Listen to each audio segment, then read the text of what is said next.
কন্যা সন্তান আল্লাহর শ্রেষ্ঠ উপহার। তার মা বাবার জন্য জান্নাতের দাওয়াতনামা নিয়ে দুনিয়ায় আসে। তাই তো পবিত্র কোরআনে কন্যা সন্তানের সংবাদকে সুসংবাদ বলা হয়েছে। পাশাপাশি জাহিলি যুগে সেই বর্বর চিন্তার মানুষের সমালোচনা করা হয়েছে, যারা কন্যা সন্তানের খবর সুসংবাদ হিসেবে পেলে মন খারাপ করত। রাসূল সাল্লাল্লাহু আলাইহি ওয়াসাল্লাম কন্যা সন্তান লালন পালনকারীদের জন্য তিনটি পুরস্কারের ঘোষণা দিয়েছেন, আর তা হল: ১. জাহান্নাম থেকে মুক্তি, ২. জান্নাতে প্রবেশের নিশ্চয়তা, ৩.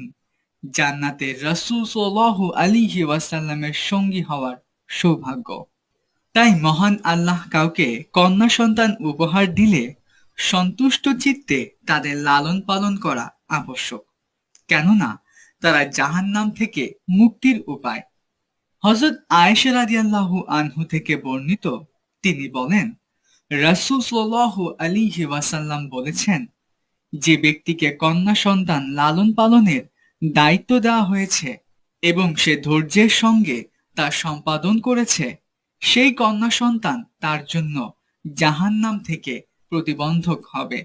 অন্য হাদিসে রাসূল সাল্লাল্লাহু আলাইহি ওয়াসাল্লাম কন্যা সন্তানের লালন পালনের বিষয়ে বলেছেন, যে ব্যক্তির ৩টি কন্যা সন্তান বা ৩ জন বোন আছে আর সে তাদের সঙ্গে উত্তম আচরণ করেছে, তাদের জন্য অসম্মানের কারণ মনে করেনি, সে অবশ্যই জান্নাতে প্রবেশ করবে। উপরোক্ত হাদিস থেকে বোঝা যায়, জাহান্নাম থেকে মুক্তি ও জান্নাতে প্রবেশের ব্যাপারে কন্যা সন্তানের বিশেষ ভূমিকা রয়েছে। উপরে ধারাবাহিকতা এখানেই শেষ নয়। উত্তম রূপে কন্যা সন্তান লালন পালনের মাধ্যমে জান্নাতে প্রিয় নবী সাল্লাল্লাহু আলাইহি ওয়াসাল্লামের সান্নিধ্য পাওয়া যায়। হযরত আনাস রাদিয়াল্লাহু আনহু বর্ণনা করেন,